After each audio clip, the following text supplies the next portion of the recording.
Porto 360. Apoio Modal GR. Radiant Corporation. Apoio institucional.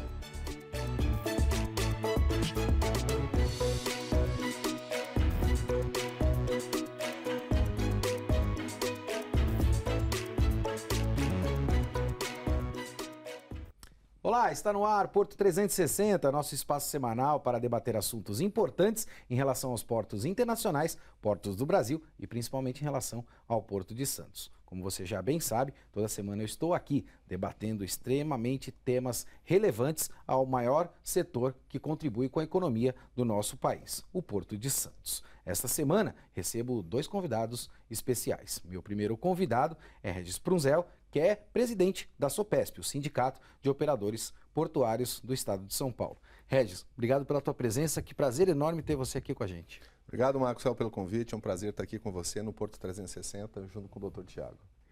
Meu segundo convidado, como propriamente o Regis já disse, é o meu grande amigo, o advogado Tiago Miller. Tiago, obrigado por ter achado um espaço na tua agenda, assim como o próprio Regis, para que possa estar aqui no Porto 360 com a gente.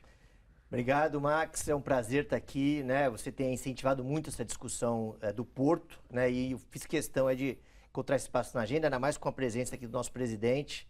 Espero que a gente vai ter aí uma discussão profícua aí sobre sobre essa nossa joia que a gente tem aqui na cidade. Sem sombra de dúvida. Posso confessar que o Thiago é um grande craque de futebol. Conheço há bastante tempo e jogava demais. E a gente, como bom brasileiro, sempre tem que referenciar esses grandes profissionais da bola que a gente tem. Como eu propriamente gosto muito do futebol. Regis, para começar o nosso bate-papo, eu quero saber um pouco a respeito da SOPESP. Qual é o papel da SOPESP e de que maneira ela atua com os operadores portuários e propriamente para com o Porto de Santos, Regis?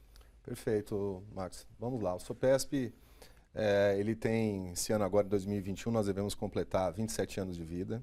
É o sindicato que representa os operadores portuários aqui do estado de São Paulo, atendendo os portos aqui da Baixada e também de São Sebastião. E a importância dele com relação ao porto é justamente fazer um dos principais papéis, que é a conexão da relação capital-trabalho, ou seja, das empresas, dos operadores portuários, dos arrendatários, para com as classes laborais. E também defender o interesse dos operadores portuários frente aos órgãos intervenientes, vamos chamar assim, né? Autoridade Portuária, ANTAC, Ministério da Infraestrutura e outras demandas que nós entendemos importantes e vitais para o bom andamento das operações portuárias aqui nos portos do estado de São Paulo. Isso é um desafio bastante grande. Confesso que estar à frente de uma entidade tão relevante quanto esta é um grande desafio. Tiago, 2020 a Rui de Melo Miller ganhou um prêmio de escritório mais admirado, né? Eu estava vendo isso até no website, fazendo aqui uma pesquisa para nossa entrevista e fiquei bastante surpreso, posso te dizer, principalmente em virtude de um ano de pandemia, né? Então isso demonstra aí o volume de trabalho que vocês fizeram ao longo do ano de 2020. O que representa esse prêmio para você e propriamente para o escritório, Thiago? Olha, Max, é uma grande satisfação, né? E ele é uma consequência de um trabalho que a gente começou lá atrás, muito guiado aí por conhecer o negócio dos clientes, investir muito nas pessoas, e a gente passou aí nos últimos 4, 5 anos a produzir conhecimento, né? Inclusive, trouxe aqui o último livro que nós editamos, depois quero entregar para vocês. Então, acho que isso é uma consequência desse trabalho, né? Então, é uma união de esforços e uma comunhão com o próprio cliente. O que nos deixou muito satisfeito é que nós fomos reconhecidos não só na especialidade do direito marítimo e portuário, mas também como um escritório abrangente, que é algo que a gente vem construindo, quer dizer, você se tornar um escritório full service. Então foi motivo de bastante orgulho, né? Principalmente, lógico, num ano, né? Um ano que vai marcar as nossas vidas. Né? Exatamente. Foi assim, foi algo que nos motivou a continuar aí a seguir em frente.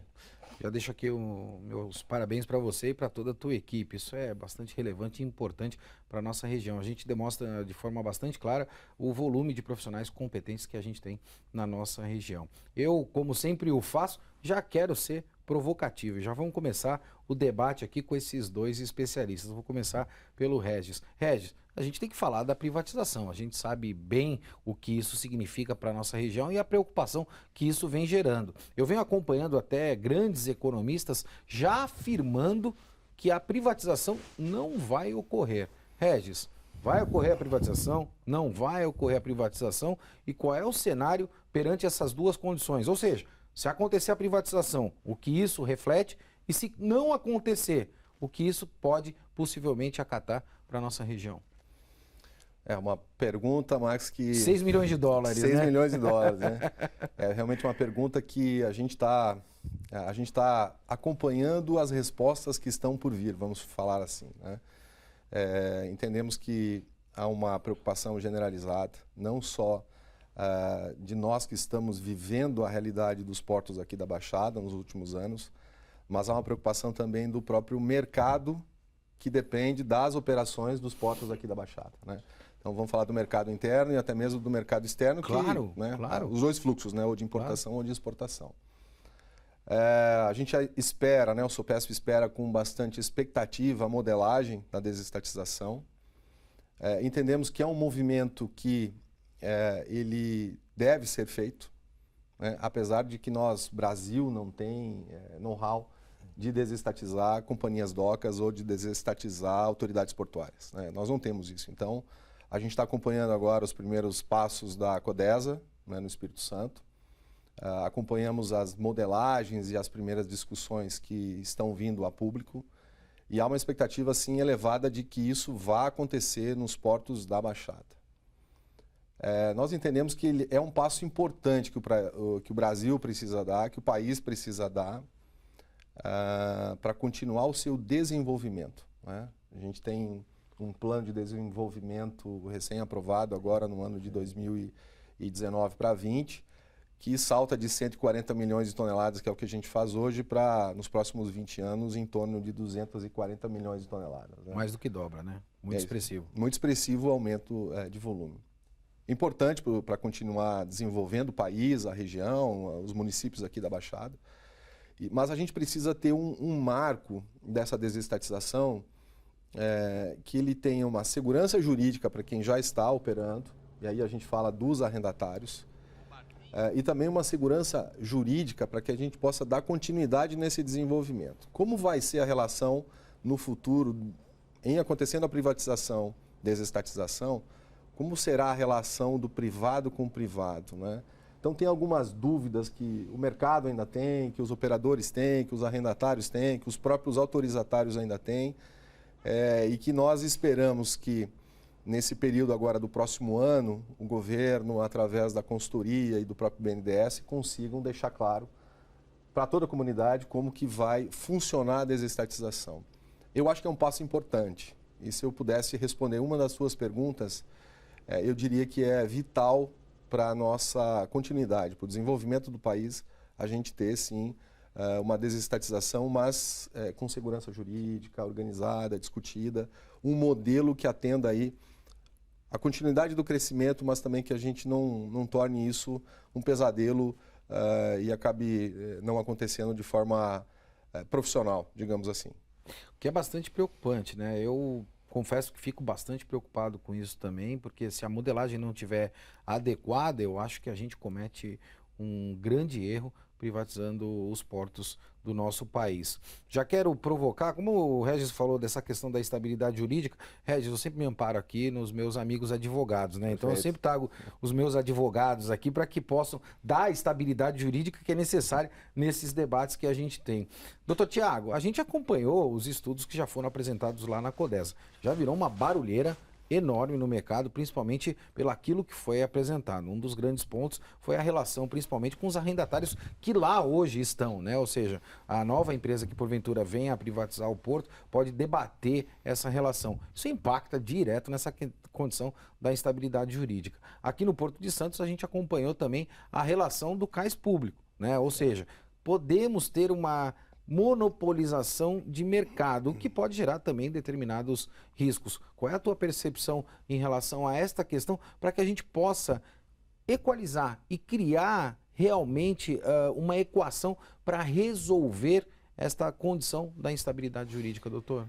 Olha só, Max, eu tenho acompanhado os teus programas, os teus summits, você sempre traz essa discussão da segurança jurídica, né? Porque a infraestrutura, ela requer, né? Você não faz um investimento de 20, 30, 50 anos se não houver segurança jurídica. Em que pese alguns reclamos pontuais sobre algumas questões, quando a gente olha, se afasta um pouco e olha o filme de 93 até hoje, a gente tem que reconhecer que o mercado enxergou que havia segurança jurídica, né? Tanto que você vê as licitações todas, estamos aqui com o Regis, né, que bidaram aí uma licitação com valores altíssimos. Então, assim, eu acho que quando você olha o todo, você entende que há segurança.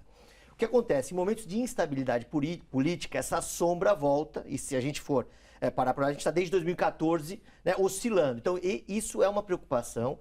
Quando a gente fala já de instalação portuária, quando você fala de um porto, é muito maior. Né? Porque você está falando de investimentos muito maiores. Vultuosos.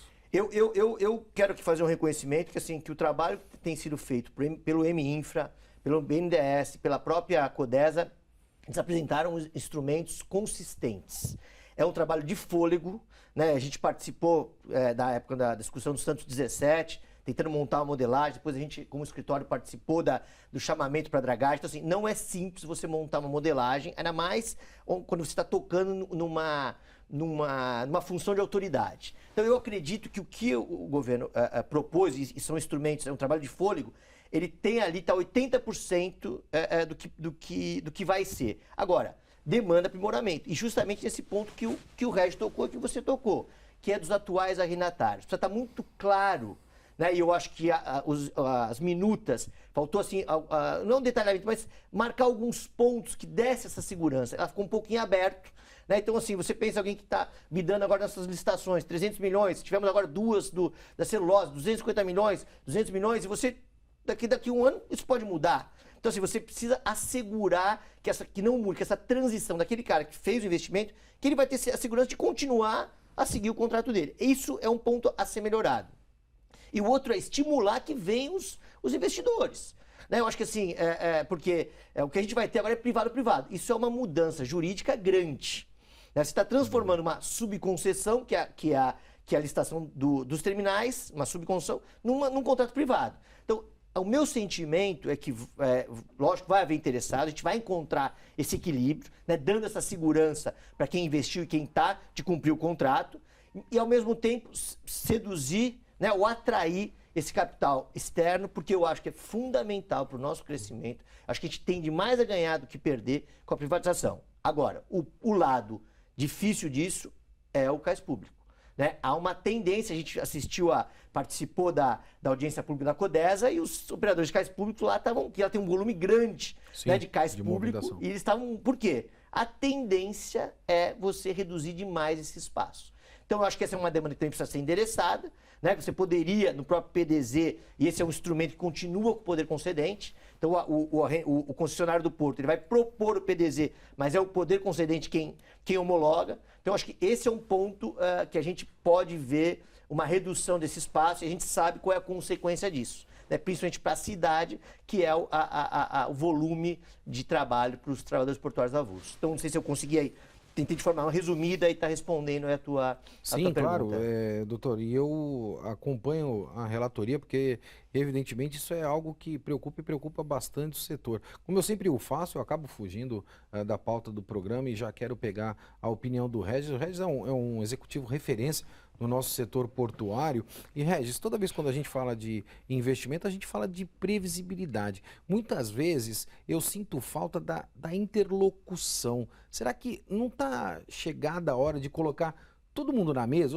Ou seja, chama todos os operadores, coloca todos os anseios. A gente teve uma sobreposição de contratos, cada qual para com a sua regra, a sua condição. Não está na hora de respeitar também os investimentos que foram feitos, colocar todos na mesa, fortalecer essa interlocução para que a gente possa construir um modelo que definitivamente acabe com essa instabilidade e a possibilidade do investidor de mitigar risco? Olha, acho que é oportunidade ímpar. Eu queria só voltar Exato, um pouquinho antes no comentário que você fez com é a relação oportunidade que a gente tem agora, à né? previsibilidade e aos desafios de alguns segmentos de carga. Eu acho que a gente está no momento adequado da gente discutir. eu falei agora há pouco dos 240 milhões de toneladas que se espera no PDZ-PO nos próximos 20 anos. E nós temos segmentos, e um dos segmentos é o segmento de operadores de cais público, que demandam uma quantidade maior de mão de obra. Sim, é o momento de construir alternativas, né? Incluir essas alternativas no PDZ-PO, no plano estratégico do Porto, para que quando acontecer a desestatização, isso já esteja organizado, garantido e muito bem direcionado. Eu acho que esse é um principal ponto. Com relação à interlocução, Maxwell, a gente está nos últimos 2 anos vivendo um momento muito oportuno de discutir, principalmente com a autoridade portuária. Os executivos que estão aqui, que passaram recentemente também, sempre demonstraram muito interesse, abrindo portas para que a gente pudesse levar os nossos pleitos. Inclusive, esse pleito do Cais Público foi amplamente discutido no ano passado com a autoridade portuária. É o momento, sim, da gente, vamos falar assim, aquecer essa discussão, aquecer essa conversa, justamente para que a gente possa fazer uma interlocução profissional, estratégica, para a gente mostrar o que a gente quer no futuro aqui nos portos da Baixada, né? Afinal de contas, a gente tem muitos anos pela frente de Porto, desafios enormes com relação à automação, desafios enormes com relação a novos tipos de embarcação. Então, se nós não nos organizarmos e coletivamente decidirmos o que é melhor para o coletivo, eu acho que a gente vai estar perdendo uma oportunidade importante nesse momento de discutir a modelagem. O Sopesp, me permita aqui falar, claro. O Sopesp vai acompanhar, está acompanhando tanto com a CODESA e também vai acompanhar o processo de modelagem, de desestatização dos portos aqui da Baixada. Vai ser super importante para nós e nós estamos olhando isso com muito carinho e acompanhando esse processo. Eu acho, Regis, francamente falando, que é o momento do debate técnico e a percepção, a atuação política deve ser uma atuação que venha a fazer com que todos venham a convergir em algo que contribua definitivamente com esta modelagem que nós precisamos para o Porto de Santos. Se a gente se confundir no meio do caminho, eu acho que vai ser bastante problemático. Vou continuar com o Regis, se o doutor me permitir, porque, Regis, esse espaço nosso aqui, o Porto 360, tem uma audiência bastante grande. As pessoas me param muitas vezes e falam assim, poxa, Maxwell, você leva lá os melhores executivos, os melhores advogados, as personalidades do setor e sempre elas gostam de ouvir a opinião em relação à questão da empregabilidade. Você mencionou aqui muitas vezes em relação ao PDZ, o aumento no volume de cargas, mas a cidade não tem a percepção no aumento da empregabilidade no porto. Você como executivo, como é que você está olhando esta condição? Porque na verdade a gente bem sabe que a região metropolitana, não só a região metropolitana, mas o país depende muito do Porto de Santos, porque 1/3 do PIB passa aqui no quintal de casa, Regis. É um bom ponto. Eu gostaria de usar, para contextualizar a resposta da tua pergunta, Maxwell, do ano de 2020. Nós não paramos, né? Os portos da Baixada, eles não pararam, né? Nós temos outras atividades que são essenciais, que todos nós dependemos de outras atividades econômicas, que estão paradas ou em algum momento paralisaram ou foram afetadas diretamente em função da pandemia. Nós não paramos. Os portos aqui da Baixada geram para os municípios, né, através de tributos, algo em torno de quase R$1 bilhão. É o que a gente contribuiu como operadores portuários, né, arrendatários, operadores de cais público, autorizatários, é o que contribuiu para os municípios da Baixada no ano de 2020. Nós não paramos a atividade portuária. Então, acho que essa questão da demanda no futuro, ela passa muito por isso, por a gente acreditar que a gente pode, mesmo enfrentando uma pandemia, dar conta do recado. A gente precisa de pessoas para isso. E pessoas preparadas. Para fazer frente ao que a gente vê num futuro de 240 milhões de toneladas, eu acredito que muita mão de obra vai ser necessária, mas talvez a gente tenha uma mudança no perfil dessa mão de obra. É isso. Para que tipo de mão de obra a gente vai demandar nos próximos anos ou num futuro bem próximo, né? A gente está falando de 20 anos passa muito rápido. Assim, né? Perfeito?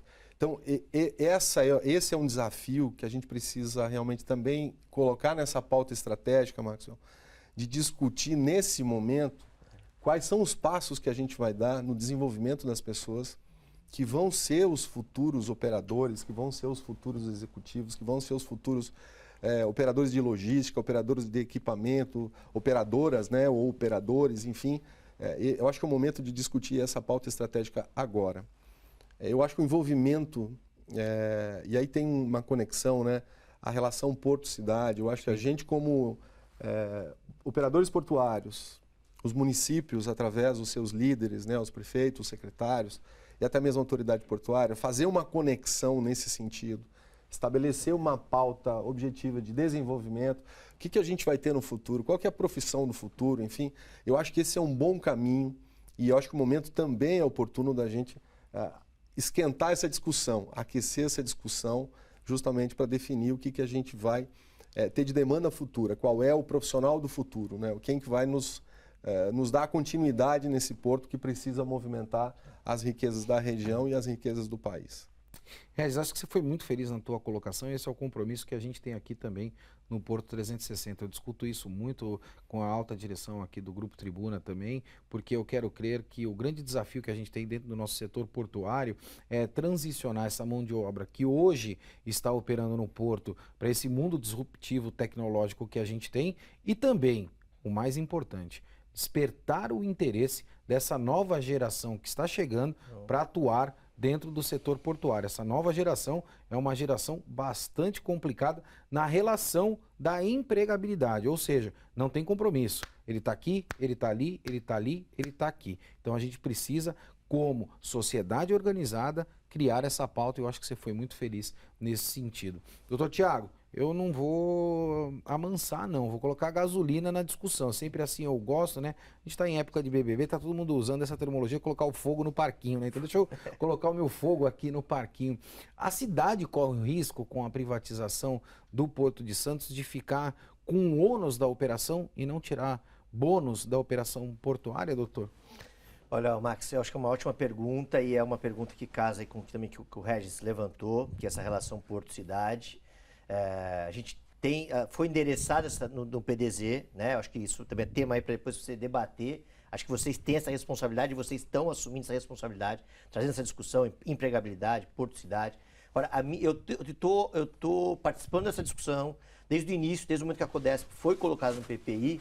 A gente tem promovido, né? Ou através do escritório, lá através da OAB, participado desses debates. Então, assim, eu não tenho dúvida que a cidade tende a ganhar com isso. Porque o represamento, o atraso que houve dos investimentos de ordem pública, por quê? Porque os terminais estão investindo há 30 anos, né? E modernizando e ganhando produtividade. Agora, existe um investimento que está fora dos terminais e que a gente vê o que acontece com a dragagem.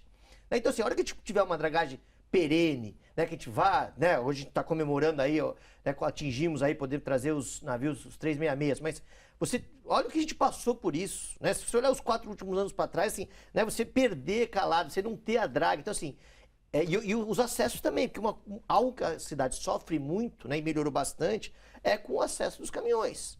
Né? Quer dizer, a gente já teve problemas sérios de trânsito em razão do volume de caminhões. Então, eu acho que o ganho da cidade, ele é potencial com privatização. Né? Até a forma, a gente está falando um pouquinho do modelo que foi colocado, que é o modelo da Codesa. Então, assim, em que o governo continua endereçando o interesse público, né? Quer dizer, é ele que bate o martelo sobre os destinos do PDZ. Então, eu acredito que a cidade tende a ganhar com empregabilidade, tende a ganhar com acesso, então, assim, tende a ganhar com o aumento da produtividade e com os impostos. Né? Porque você ter mais carga, são mais impostos. Você recolhe de ISS aqui, é uma grandeza. Então, na minha visão, eu hoje estou convencido, é óbvio que depende de uma modelagem bem feita, né? E com tempo para discutir. Né? Eu acho que o governo, nesse ponto, como ele está, numa palavra não atrasada, mas como ele tem pressa, né? Ele tem queimado algumas etapas, então acho que isso é uma das missões, né, do empresarial, tanto do sindicato empresarial quanto do sindicato dos empregados, de trazer o governo para essa discussão. Mas eu acredito que a gente só tende a ganhar com a privatização. Eu estou convencido disso. Né? Não comecei dessa forma, comecei pensando que nós precisaríamos manter uma autoridade pública, mas hoje eu estou convencido que a gente só tem a ganhar e nós vamos ter o ônus e o bônus de ter o porto dentro da cidade. Bastante significativa esta tua colocação, até porque eu quero crer que a gente precisa atrair o bônus para a nossa cidade, né? Eu acho que a relação do porto para com a cidade não fica só na relação do porto para com a cidade. Ele vai além, ele vai na relação do porto da cidade para com a indústria também. Eu acho que a gente tem que atrair a indústria para a nossa região, como a gente fazia num passado não muito distante. Regis, infelizmente a gente está chegando ao final do nosso programa, mas eu preciso te perguntar, você fica até 2023, a tua gestão, né, à frente da Sopesp, e qual é o teu planejamento, né, principalmente para essa entidade tão representativa que a gente tem aqui na nossa região e, por que não, também no nosso país? Esse é o meu primeiro questionamento. E para finalizar também, Regis, a gente tem ambiente político para privatizar o porto até 2022? Vamos lá, vamos para a primeira pergunta. Eu adoro essas perguntas, já percebeu, né, Regis? Percebi. Primeira pergunta, nós temos um grupo no Conselho de Diretor do Sopesp muito homogêneo, né? Sim. Nós temos grandes executivos, colegas, parceiros lá, e que referendaram meu nome agora na reeleição que aconteceu no início do mês de janeiro, né? Então nós temos um desafio nos próximos 3 anos. Nesses 3 anos, nós temos um combinado de estrategicamente definir um plano mais apurado para o Sopesp, fazer o nosso planejamento estratégico. Então, estamos nos atualizando, digamos assim, com relação ao Sopesp, aonde ele vai atuar, qual é o principal foco dele, a questão relação-trabalho, o que a gente pode mudar, o que a gente pode melhorar, a representatividade também frente aos órgãos intervenientes. Então, nós temos aí um plano estratégico que a gente começou a estudar isso no ano de 2020. Fomos um pouco refreados, digamos assim, em função da pandemia, mas agora, em 2021, a gente quer começar o nosso plano estratégico e mudar um pouco o Sopesp. Não que nos últimos anos ele não tenha atuado da forma adequada, não. Acompanhar o desenvolvimento de tudo que está acontecendo no país e no mundo. Então, essa é a nossa estratégia, é isso que a gente está definindo como plano estratégico agora para 2021, que vai dar sequência até o ano de 2023. Se nós temos ambiente político, eu acho que o ambiente político, e aí vou pegar um pouco da tua fala, que não deveria atrapalhar. Eu acho que a gente tem que ter vontade de fazer acontecer. Nós temos um Ministério da Infraestrutura extremamente atuante, buscando o desenvolvimento do país e entregando obras estratégicas que estavam represadas há muito tempo. Então, isso é muito bom. Extremamente acessível, né? Acessível. Se você me permitir, né? Acessível. Como nunca antes visto, né? Um Acessível. ministério tão acessível quanto a gente tem o Ministério, o próprio Ministro, Secretaria Nacional de Portos, secretário do Dr. Diego Piloni, Autoridade Portuária, Presidente Biral, enfim, nós temos a própria ANTAC, né, com seu quadro de diretores, extremamente focados em continuar o desenvolvimento do país. Eu diria que esse ambiente técnico dos órgãos intervenientes, Ministério da Infraestrutura, a própria ANTAC, eu acho que ele vai ajudar a gente a avançar com a desestatização no momento adequado. O calendário fala de 2022, né? O que nós sabemos é que a modelagem e a licitação deve sair no ano de 2022, que é o momento da reeleição presidencial, né? O principal ponto é a reeleição presidencial. Eu acho que a gente tem ambiente técnico para fazer avançar. É uma pena que, eventualmente, o ambiente político, né, o governo federal, muitas vezes com o governo do estado, não há um alinhamento em temas estratégicos, o que é uma pena. Eu acho que a gente deveria, talvez, ter um alinhamento um pouco mais estratégico, mas faz parte do ambiente democrático, claro, né? Opiniões, enfim, a gente também não pode deixar de considerar isso como um ambiente saudável, né, apesar das opiniões contrárias. Vamos torcer para que esse ambiente técnico e essa velocidade que a gente colocou nas entregas desses últimos 2 anos, ele nos ajude a entregar a desestatização dos portos aqui da Baixada até o final do ano de 2022. Essa é a expectativa do setor produtivo, do setor portuário, para que isso realmente aconteça e facilite um pouco mais a nossa vida a partir daí. Já conte com o Porto 360, presidente, para que a gente possa reverberar todo esse debate que é importante para o setor portuário. O secretário Diego Piloni esteve mais recentemente com a gente no Summit BR do Mar e também nos acompanha com frequência aqui no Porto 360. Doutor Tiago, como eu disse, a gente está chegando ao final do nosso programa, mas também não poderia deixar de te questionar. Você tem uma experiência gigantesca, não só você, mas todo o escritório Rui de Melo Miller, em relação a grandes fusões, ao contato e à proximidade com grandes investidores, e a gente sabe que uma tendência tendência natural quando se tem muita demanda, que é o caso do setor portuário, por sinal até escrevi hoje isso na minha coluna de Porto e Mar aqui do jornal A Tribuna, é a situação da verticalização dos negócios. A gente discutiu muito isso até propriamente no Summit BR do Mar. Não dá para encaixar nesse package uma proteção para a verticalização, já que é uma tendência mundial. Está acontecendo no mundo inteiro, doutor? Olha, Maxwell, essa é uma pergunta juridicamente extremamente complexa, né? Um tema bastante sensível comercialmente. Agora, ele é uma realidade da economia, né? Sem dúvida. É uma realidade. Então, assim, o que a gente precisa é de reguladores técnicos. Em 2008, quando a gente começou a discussão de mudar o marco, depois de 2013, eu tive a oportunidade de colocar que o grande desafio da agência reguladora era se preparar, porque naquele momento a gente estava admitindo uma concorrência entre modelos distintos, né? E ali a gente já tinha essa sinalização, porque no mundo, né, a verticalização já está presente nos portos, né? No commodity ela é uma realidade, mas na prestação de serviço, nos containers. Então, assim, eu não sei se essa lição de casa foi feita. Me parece que não. Nós ainda não temos estudos, né, dentro da área apontando, dando segurança para que a gente possa seguir nessa linha. Porque o Estado tem uma função, não é o Estado, né? Tem uma função de regular isso e permitir que seja entregue o melhor serviço, né, num preço módico, com eficiência. Então, eu acredito que é difícil... Na privatização, o governo está tomando alguns cuidados, né? E não está permitindo que, por exemplo, um arrendatário seja controlador de um porto. Eu acho que ele está no caminho correto, né? Isso traz segurança para quem está no porto. Agora, a realidade é que você já tem dentro do porto cadeias verticalizadas, né? E isso vai demandar um estudo econômico e jurídico da agência reguladora, que me parece nesse ponto ainda atrasada. Então isso está gerando uma certa insegurança, né? Mas assim, eu acho que essa demanda está colocada e não é de hoje. Ela já tem pelo menos aí 5, 6 anos. E acho que o que compete a gente está provocando, né? Como você está me provocando essa pergunta, a gente está encaminhando isso para o regulador, porque isso são decisões que, uma vez tomadas, as consequências são para sempre. Então eu espero que o nosso regulador saiba como vá buscar, inclusive fora, né, modelos que possam ser aplicados aqui ao Brasil. Infelizmente a gente chegou ao final do nosso programa.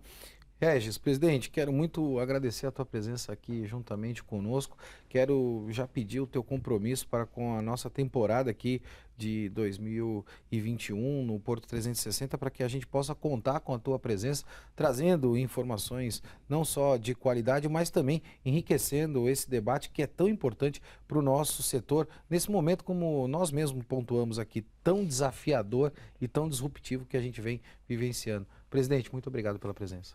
Obrigado pelo convite, Marcos. A gente está à disposição, sou PESP sempre parceiro do teu programa, do programa da Tribuna, enfim. E vai ser um prazer estar aqui discutindo novamente, ou através da minha pessoa, através dos colegas do nosso conselho diretor, também com o Dr. Tiago aqui, temas estratégicos para os portos aqui da Baixada. Sem sombra de dúvida. Meu craque, meu meia-direita, jogava demais. Muito obrigado pela presença aqui, pela primeira vez no Porto 360. Também já estendo o convite a você. Você sempre enriquecendo o debate aqui, trazendo informações de altíssimo nível para a nossa audiência, que é gigantesca. Quero contar com você ao longo do ano de 2021 e, se a pandemia permitir, quero também contar com você com a camisa 8 no meu time de futebol, né, doutor? Que joga e joga demais. Muito obrigado pela presença. Obrigado, Maxwell. Isso é uma brincadeira. O craque era ele, eu era o carregador de piano, eu era o esforçado, mas com certeza eu tenho acompanhado aí todos os debates, tenho sempre que é possível participar. Acho que vocês têm essa missão e vocês cumprem essa missão com excelência, né? Então eu quero parabenizá-lo mais uma vez, parabenizar o Grupo A Tribuna, dizer que eu estou à disposição aí para contribuir com o crescimento não é só do nosso porto, não é só da nossa cidade, mas é do nosso país. Muito obrigado pela oportunidade. Nós é que agradecemos. E eu vou ficando por aqui, como você bem sabe, movimentando muito mais que informação. Um forte abraço e até semana que vem. Porto 360. Apoio Modal GR. Radiant Corporation. Apoio institucional.